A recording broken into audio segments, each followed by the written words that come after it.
नमस्कार, मैं हूं कृतिका और पेश आज की प्रमुख खबर। 7 जनवरी को सीधी कोतवाली अंतर्गत ग्राम कुकुड़ीझर में एक गुप्ता परिवार की युवती की संदिग्ध अवस्था में लाश कुएं में मिलने के बाद उसके परिजनों ने लाश को सीधी शहर में लाकर उसकी हत्या का आरोप लगाते हुए आरोपियों की गिरफ्तारी की मांग को लेकर जमकर हंगामा किया। इसके बाद सीधी शहर से आए कई गणमान्य लोगों ने इस संबंध में पुलिस और मृतक युवती के परिजन से बात की, जिसके बाद मृतक युवती के परिजन लिखित में अपनी समस्या देकर उस बात पर कार्यवाही की मांग दोहराई, जिसमें पुलिस राजी हो गई। इस दौरान मौके पर एसडीएम सीधी भी पहुंच गए और उन्होंने भी मृतक के परिजनों को समझाइश दी। काफी देर बाद मृतक के परिजन अपना लिखित आवेदन लेकर पहुंचे और उन्होंने एसडीएम को अपना ज्ञापन सौंपकर हंगामा और धरना खत्म कर दिया। जिसके बाद आज 8 जनवरी को उक्त घटना के विरोध में और आरोपियों को तत्काल गिरफ्तार करने की मांग को लेकर मृतक युवती के परिजन समाज और सर्व समाज के लोगों ने सीधी शहर के सम्राट चौक से कैंडल मार्च निकाला। कैंडल मार्च अस्पताल चौक होते हुए गांधी चौक पहुंचा। गांधी जी की प्रतिमा के पास आकर पूरा हुआ, जहां पर कैंडल लेकर आए लोगों ने गांधी जी की प्रतिमा के चारों तरफ कैंडल लगाकर मृतक को अपनी श्रद्धांजलि अर्पित की।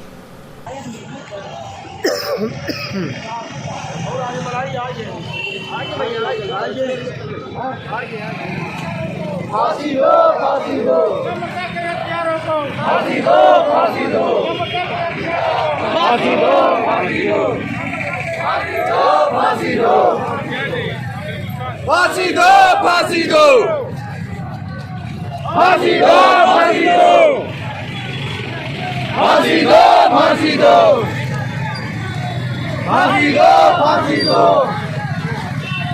फांसी दो, फांसी दो,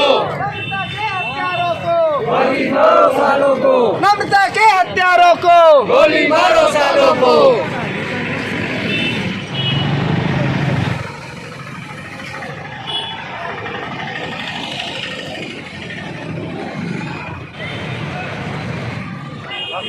ठीक है, ठीक लावे कि नहीं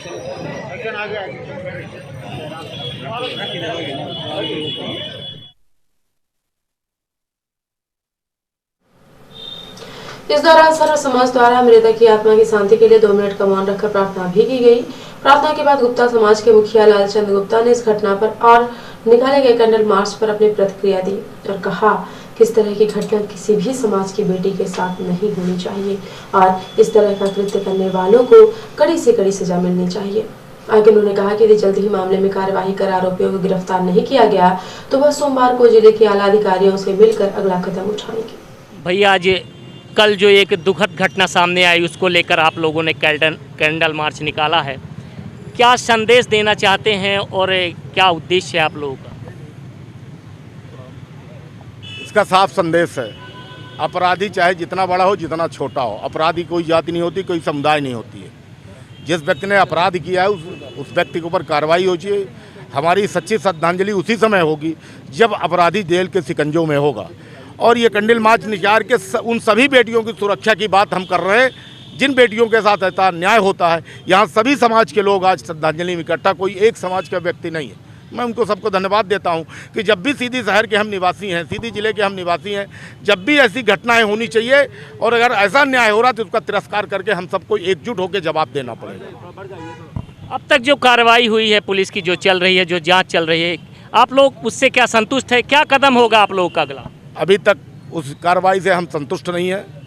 मुझको जो थोड़ी बहुत जानकारी है कि पीएम जो रिपोर्ट आई है तो उस बिटिया को पॉइजन भी खिलाया गया है और अगर वो बिटिया पॉइजन खा के आत्महत्या करना चाहती तो पॉइजन खा के कुएं में न गिरती और कुएं में अगर कूदती तो चोट भी होती।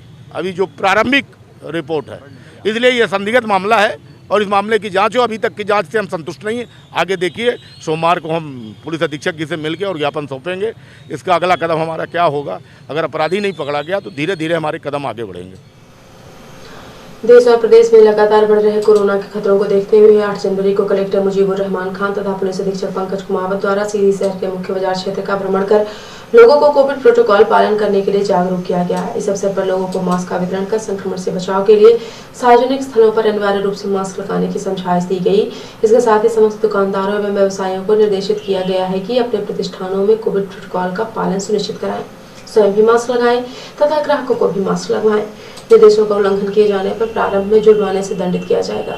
पुनरावृत्ति पर कठोर दंडात्मक कार्यवाही की जाएगी। कलेक्टर और पुलिस अधीक्षक ने शहर के गांधी चौक, सोनाचल बस स्टैंड, लालता चौक, पटेल पुल, सर्वोदय चौराहा, पुराना हनुमान मंदिर, सराफा बाजार, पुरानी गल्ला मंडी, गांधी चौक होते हुए अस्पताल चौक तक पैदल भ्रमण किया और लोगों को मास्क लगाने और सोशल डिस्टेंसिंग के लिए जागरूक किया। इस दौरान कलेक्टर पुलिस अधीक्षक ने कई दुकानदारों को कोरोना वायरस से सावधानी बरतने के सख्त निर्देश दिए और कहा कि यदि दोबारा भ्रमण के दौरान लापरवाही पाई जाएगी तो तत्काल चालान किया जाएगा।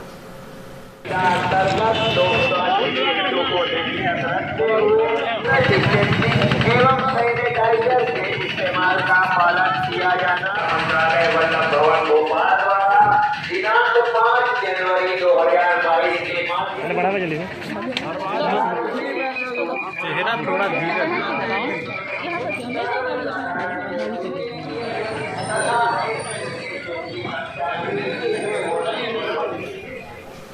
भ्रमण के बाद कलेक्टर श्री खान ने कहा कि कोविड संक्रमण के मामलों में प्रदेश में तेजी से वृद्धि हो रही है। कलेक्टर ने कहा कि सभी के द्वारा कोविड प्रोटोकॉल के पालन से जिले को कोविड संक्रमण से सुरक्षित रखा जा सकता है। सार्वजनिक स्थलों में सभी लोग मास्क लगाकर रखें, सोशल डिस्टेंसिंग का पालन करें। सर, ये आज आप लोग सीधी शहर में निकलकर जागरूकता अभियान के लिए प्रयास कर रहे हैं, क्या अपेक्षा कर रहे हैं सर आप लोगों से? यही अपेक्षा कर रहे हैं कि जो कोविड के अभी नए नए मरीज़ देखने में आ रहे हैं, सीधी में भी एक केस आ गया है, तो सभी लोगों को जागरूक होना चाहिए, अपना मास्क लगाना चाहिए, जिससे कि और लोगों को कोविड का संक्रमण ना हो। सर, अभी आपने पूरे शहर का भ्रमण किया, क्या स्थितियां नज़र आ रही हैं? क्या लगता है सर कि लोग मास्क का पूरी तरह पालन कर रहे हैं? नहीं, आज तो अधिकांश लोगों के पास ऐसा तैयारी नहीं लगी, ना ही ऐसा लग रहा है कि वो लोग मास्क पहन रहे हैं। आज हमने उनको समझाया है, कल से हम उनकी चालानी की कार्रवाई करेंगे, जुर्माना लगाएंगे 200 रुपये प्रति व्यक्ति। आज एक दो लोग जिनको समझाने के बाद भी उन्होंने नहीं लगाया हुआ था, उनको जुर्माना लगाया है। संदेश यही देना चाहेंगे कि भाई कोविड को हल्के में ना लें। तीसरी लहर अब बिल्कुल करीब है। जो हमारे पड़ोस के ज़िले हैं वहाँ पर बहुत सारे मरीज़ अब मिलने लगे हैं और ये बहुत तेज़ी से फैल रहा है, तो हम लोग को सतर्क रहने की ज़रूरत है। सोशल डिस्टेंसिंग का पालन करें, सैनिटाइज़ करें अपने हाथों को और हमेशा मास्क लगा के रखें जब भी जनरल पब्लिक के बीच में, लोगों के बीच में रहें। तो पुलिस अधीक्षक श्री कुमावत ने कहा कि कोविड संक्रमण की रोकथाम के लिए पूरे जिले में रोको टोको अभियान चलाया जा रहा है। लोगों को समझाइश देने के साथ ही जुर्माने से दंडित करने की कार्यवाही भी की जाएगी। लॉ एंड ऑर्डर को लेकर अब स्थितियां जो सामने आएंगी, जो लोगों को कंट्रोल करने की बात है, जो भीड़ भाड़ वाले स्थल हैं, टेम्पो वाले हैं, बस वाले हैं, उन सब के लिए क्या आपके दिशा निर्देश हैं? किस तरह से आप उनको कंट्रोल करें? देखिए, पुलिस ने पहले भी बहुत बेहतरीन काम किया है। कोविड के पहले और दूसरे वेव में आप लोगों की मदद से सभी लोगों ने मिलकर अच्छा काम किया है। आज भी हम लोग सामाजिक संगठनों के साथ में मिलकर, NGOs के साथ में मिलकर, महिला संगठनों के साथ में मिलकर, नगर पालिका व अन्य राजस्व अधिकारियों के साथ में ये आज अभियान चलाए हैं। इसमें सभी को जागरूकता कर रहे हैं। इसके साथ साथ में चालानी कार्रवाई भी की जा रही है। एक मैसेज दिया जा रहा है कि भविष्य में कोविड की वेव बढ़ेगी, कि पेशेंट ज़्यादा आएंगे, तो दुर्घटना से देर भली हमें अभी ही सतर्क हो जाना है और अभी भी जितने भी प्रिकॉशनरी मेजर्स हैं वो सब लेने हैं। यही संदेश है और रोड पे उतरने का यही संदेश दिया जा रहा है कि सभी लोग इसके प्रति सतर्क हो जाएं। जो भीड़ भाड़ वाले स्थल है सर, उनको नियंत्रित करने के लिए कोई कदम नया उठाएंगे? देखिए, पहले भी हमने बहुत सख्त कदम उठाए हैं। अभी जैसे जैसे केसेस अगर बढ़ते हैं तो हम लोग और सख्ती के कदम उठाएंगे और जो यातायात के साधन हैं उनकी भी स्क्रीनिंग की जाएगी। जो हमारे नाके हैं, इंटर डिस्ट्रिक्ट नाके, इंटर स्टेट नाके, उन पर भी चेकिंग लगाई जाएगी। बाहर से आने वाले लोगों की अलग से स्क्रीनिंग होगी और जो बाज़ारों के अंदर भी भीड़ भाड़ ना लगे, सभी व्यापारी संगठनों के माध्यम से भी ये ऐलान किया जा रहा है। व्यापारी संगठनों का भी पूरा सहयोग हमें प्राप्त हो रहा है। इनसे पुनः अपील करते हैं कि अपने सभी व्यापारी भाइयों को समझाएं कि दुकानों के अंदर भीड़ भाड़ ना हो और मास्क उसके साथ में वितरित करें। और सामान नहीं वाला जो अभियान है कि मास्क नहीं तो सामान नहीं, इसका पुनः वापस से इसको प्रचार प्रसार करें और इसका उपयोग कराया जाए। सर, जिला मजिस्ट्रेट द्वारा मेलों पे प्रतिबंध लगा दिया गया है, मेले न लगे, और लोगों को क्या संदेश देना चाहेंगे मेलों के प्रति? देखिए, मेले जो है 144 का ऑर्डर कलेक्टर साहब ने लगाया है, उसको इम्पोज करने का काम पुलिस का रहता है। मेले पे पूर्णतः प्रतिबंधित राज्य शासन के निर्देश से लगाया गया है। राज्य शासन के अन्य भी निर्देश हैं, शादियों के लिए भी निर्देश हैं, अंतिम जो उठावना है उसमें भी निर्देश हैं। इसके साथ साथ में जो हमारे जनरल कोविड अप्रोप्रिएट बिहेवियर है, कोविड अनुकूल बिहेवियर, उसको पालन करने का महत्वपूर्ण निर्देश है। उसको हमें सबसे पहले पालन कराना है और सभी संगठनों की मदद से, सभी व्यापारियों की मदद से, महिला संगठनों की मदद से और अभी अन्य NGOs की मदद से हम लोग इसको इम्पोज करने में सफल होंगे। 8 जनवरी को सीधी शहर के उच्च विश्राम गृह में पूर्व मंत्रियों से हावल के विधायक कमलेश्वर पटेल ने नववर्ष के उपलक्ष्य में पत्रकार वार्ता आयोजित की। पत्रकार वार्ता के दौरान उन्होंने पंचायत चुनाव में प्रदेश सरकार की नाकामी को लेकर सरकार पर बड़े प्रहार किए और कहा कि मध्य प्रदेश की बीजेपी सरकार षड्यंत्रपूर्वक पिछड़े वर्ग के लोगों को अधिकारों से वंचित करना चाहती है। इसके साथ ही कमलेश्वर पटेल ने अन्य कई मुद्दों को लेकर प्रदेश की बीजेपी सरकार पर तीखे प्रहार किए। पत्रकार वार्ता के बाद पूर्व मंत्री कमलेश्वर पटेल से एनटीवी इंडिया न्यूज ने सरपंचों के वित्तीय अधिकार वापस लिए जाने के संबंध में उनकी प्रतिक्रिया चाहिए तो उन्होंने कहा कि सरकार हमेशा लोगों को ठगने का काम करती है, साथ ही लोगों के अधिकारों को वंचित करने का काम भी करती है। इसके साथ ही विधायक कमलेश्वर पटेल ने एनटीवी इंडिया न्यूज द्वारा पूछे गए अन्य कई सवालों के भी जवाब दिया। मध्य प्रदेश में पंचायत के चुनाव स्थगित हो गए। कुछ ही दिन बाद शिवराज सिंह ने जो पूर्व के सरपंच और पंच थे उनको पद में फिर बहाल कर दिया, लेकिन दूसरे दिन उनका वित्तीय अधिकार छीन लिया। क्या कहना चाहेंगे शिवराज जी की इस नीति पर? देखिए, उनकी कोई नीति नहीं है, उनके नियत में खोट है। सच बात तो ये है कि उनकी नीयत शुरू से खराब थी। जब हमारी सरकार थी, हमने 15 महीने में पंचायतों को अधिकार संपन्न बनाने का काम किया था और जब ऐसा लगा कि हम समय पे चुनाव जो अस्थिरता हुई कि नहीं करा पाएंगे, तो हमने चुने हुए जनप्रतिनिधियों को अधिकार संपन्न बनाया और उनको अधिकार दिया था हमने। हमारी पार्टी की बड़ी स्पष्ट मंशा रहती और हमारी पार्टी ने त्रिस्तरीय पंचायती राज व्यवस्था लागू की थी। स्वर्गीय राजीव गांधी जी ने 73वां 74वां संशोधन विधेयक लेके आए थे और उसकी तहत ही पंचायती राज का गठन हुआ और अधिकार संपन्न हमारे जनप्रतिनिधि थे। इनकी सरकार जब बनी, सरकार बनते ही यही शिवराज सिंह ने जनपद में एसडीएम को प्रशासक, जिला पंचायत में सीओ को प्रशासक और पंचायतों में पीसीओ को प्रशासक बनाने का आदेश जारी कर दिया था। जब हम सबने विरोध किया, त्रिस्तरीय पंचायती राज के जो पदाधिकारी थे उन्होंने जब विरोध किया, तब जाके इनको अपना आदेश वापस लेना पड़ा था। इनकी नीयत में शुरू से खोट थी और सच बात तो यह है कि सरकार के पास पैसा नहीं है, इसलिए इन्होंने सारे अधिकार छीनने का काम किया है कि न रहेगी बांस न बजेगी बांसुरी। अब छोटे छोटे काम के लिए लोग परेशान हो रहे हैं। अंत्येष्टि सहायता तक की राशि का आहरण पंचायतों में नहीं हो पा रहा है, मजदूरी का आहरण नहीं हो पा रहा है, सारे काम रुक गए हैं।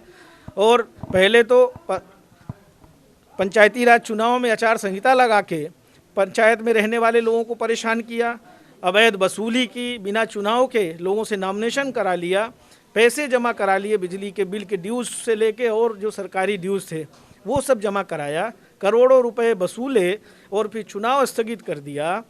और एक तरफ अब जो अधिकार थे पंचायतों में, जिसके तहत कम से कम छोटे छोटे काम गांव के होते थे, वो इस तरह के आदेश वापस लेके एक दिन जारी करते हैं फिर कैंसिल करते हैं। इससे समझ में आता है कि इनकी मंशा ठीक नहीं है, इनकी नीयत में खोट है। देश के प्रधानमंत्री का हम तो यही कहेंगे कि मानसिक स्थिति अब ठीक नहीं है, उनको खुद छोड़ देना चाहिए पद। वो अब प्रधानमंत्री पद के लायक बचे नहीं हैं। उनको अब समझ में नहीं आ रहा है कि जितना हमने झूठ फरेब किया है, अब जब देश की जनता उनको सुनने को तैयार नहीं है, तो इसी तरह की ड्रामेबाजी करके ही तो भाजपा के लोग इमोशनल ब्लैकमेलिंग करके ही तो पहले भी बड़ी बड़ी बातें करके काला धन लाएंगे, अच्छे दिन आएंगे, 2 करोड़ प्रतिवर्ष नौजवानों को रोजगार देंगे, महंगाई कम कर देंगे, किसानों की आय दोगुनी कर देंगे, एक भी काम नहीं किया। अब जनता जब इनसे पूछती है तो अब उसके लिए तो इनके पास नया यही हथकंडा बचा है। हमारे पंजाब प्रदेश के मुख्यमंत्री, हमारे कांग्रेस के नेता हमेशा संवैधानिक जो व्यवस्था है उसका सम्मान करते हैं और किसी ने कोई भी प्रधानमंत्री के काफिले से लेके उनके कार्यक्रम में कोई व्यवधान पैदा नहीं किया, क्योंकि वहाँ भीड़ कम थी। इसलिए इस तरह का जानबूझ के प्रोपोगंडा तैयार करके अपनी नाकामी को छुपाने की कोशिश की जा रही है और इसके पीछे उनकी दुर्भावना है। मध्य प्रदेश राज्य विधिक सेवा प्राधिकरण के निर्देशानुसार एवं प्रधान जिला एवं सत्र न्यायाधीश तथा जिला विधिक सेवा प्राधिकरण के अध्यक्ष अमिताभ मिश्र के मार्गदर्शन में ग्राम पनवार चौहाना टोला में मध्यस्थता जागरूकता कार्यक्रम का आयोजन किया गया।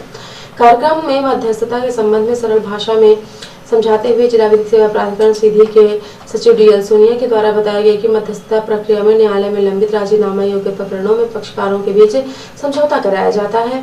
यह समझौता एक प्रशिक्षित मध्यस्थ द्वारा कराया जाता है। सिविल प्रकरणों, पारिवारिक प्रकरणों, वैवाहिक प्रकरणों एवं ऐसे समस्त प्रकरण जो विधि अनुसार समझौता योग्य होते हैं, उन्हें न्यायालय द्वारा मध्यस्थता केंद्र प्रेषित किया जाता है। मध्यस्थता केंद्र में प्रशिक्षित मध्यस्थ द्वारा पक्षकारों से आपसी सलाह विमर्श करते हुए समझौता के निबंधन तैयार किए जाते हैं तथा प्रकरण को वापस न्यायालय प्रेषित कर दिया जाता है। न्यायालय द्वारा राजीनामा के निबंधनों के आधार पर प्रकरण का निराकरण किया जाता है। मध्यस्थता से निराकृत होने वाले प्रकरणों में पक्षकार कोर्ट की फीस वापसी के भी हकदार होते हैं। श्री सोनियाल ने निःशुल्क विधिक सहायता योजना की जानकारी देते हुए बताया कि ऐसा कोई भी व्यक्ति जो अनुसूचित जाति, जनजाति, महिला, 18 वर्ष से कम उम्र का बालक, अभिरक्षा में निरुद्ध या जिसकी वार्षिक आय 2 लाख रुपए से कम है, उसे न्यायालयीन प्रकरण में जिला विधिक सेवा प्राधिकरण द्वारा निःशुल्क विधिक सहायता दी जाती है। रिपोर्टर हिमानी रौतेला ने बताया कि केंद्रीय रक्षा एवं पर्यटन राज्य मंत्री व नैनीताल उधम सिंह नगर संसदीय क्षेत्र सांसद श्री अजय भट्ट ने आज निधि से महिला चिकित्सालय हल्द्वानी के लिए क्रय किए गए चिकित्सकीय उपकरण का लोकार्पण किया। साथ ही अस्पताल में लगे ऑक्सीजन प्लांट का भी उद्घाटन किया।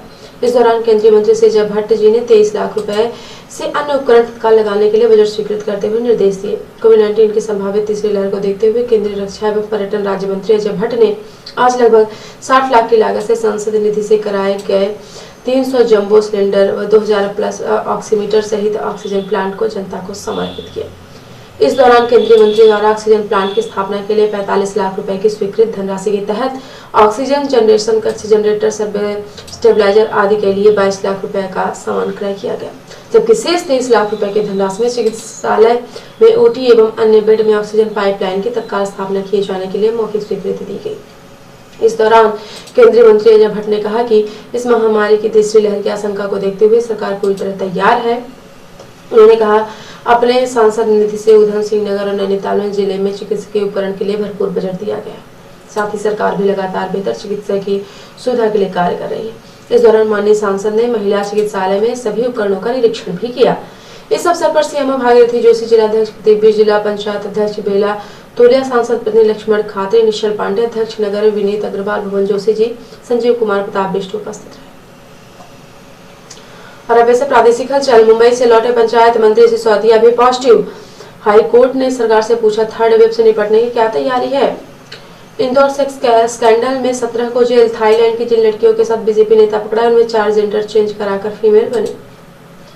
एमपी में कैसे होंगे कॉलेज एग्जाम। उच्च शिक्षा मंत्री बोले, संक्रमण बढ़ा तो ऑनलाइन लेंगे परीक्षा।